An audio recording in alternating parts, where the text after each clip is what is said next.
I promised last week I'd talk more about camp, and I don't think I can do that without talking about Judah's accident at junior camp. On Wednesday night at junior camp, we had just finished having a great service where the Spirit was tugging on the hearts of these kids to get closer to God. It really was a powerful service. After these kids got up from the altar, we were watching them go to other kids, asking for forgiveness for things that they had said that hurt other people's feelings. It was just so wonderful to see God working in their lives. The final kid had left the altar. One of the adult leaders got up and said something like this: when God does a powerful work in our lives, sometimes Satan gets mad and he tries to mess things up. Well, that person didn't know how right they were. Not 10 minutes after all the kids were dismissed and they were supposed to be headed to the cabins for the night, Melissa and I, along with some other adults, were at the front of the chapel just discussing how great the service was. And one of the junior youth leaders from another church busts through the back door of the sanctuary and says something like, there's an emergency, Judah broke a window. Well, just in that split second moment, all I could think about was getting a hold of Judah Burks's tail and just laying hands on him. Because, he was messing around and he broke a window, and, that's just not how I'm going to let my kids act. Well, then, like I said, it was just a second. And her next breath was, he's hurt.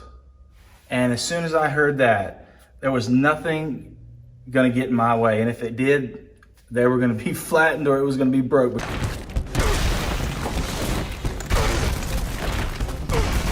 I bolted down the hill to see him. Well, as soon as I got out of the sanctuary, out of the chapel, you could hear this high-pitched scream. I mean,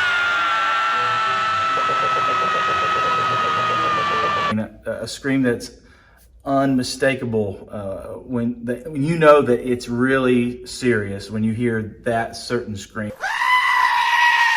Well, I got down to the bottom, saw what was going on, quickly wrapped his hand up, and at that point, Melissa had gotten down there. There were a couple of nurses, thank God, that were there at the camp, and they were there just calming him down. And, of course, there were kids all around, and just some of them were crying, and it was a big, big deal. I ran back up the hill to the chapel where our van was parked, and I get in the van, I'm coming down, and I mean, it's like the Dukes of Hazzard. Just a good old boy. And I'm hitting bumps and crashing down. One of the first bumps that I hit and hit the bumper, kind of scraped the asphalt. It was just like, you know what, maybe I should slow down. So I slowed down a little bit, and I come in, spin in, and we get Judah in. Melissa's in the back seat, and I'm driving. We're on our way to the hospital.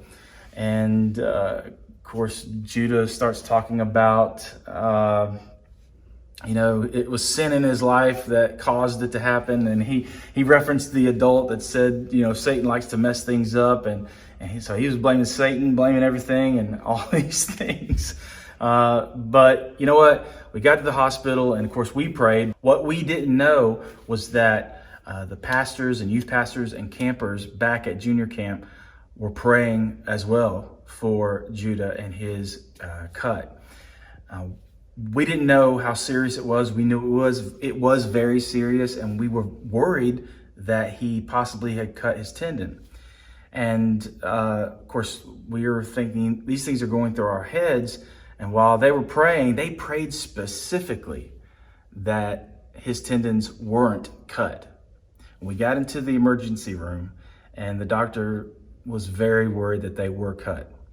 And upon cleaning out the wound, taking some x-rays, he came to the conclusion that they weren't cut.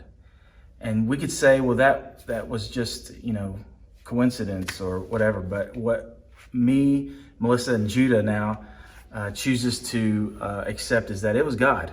It was God who was listening to the prayers of those pastors, youth pastors, and kids praying for Judah that his tendons wouldn't be cut. And I just want to share that story with you as encouragement that, you know what?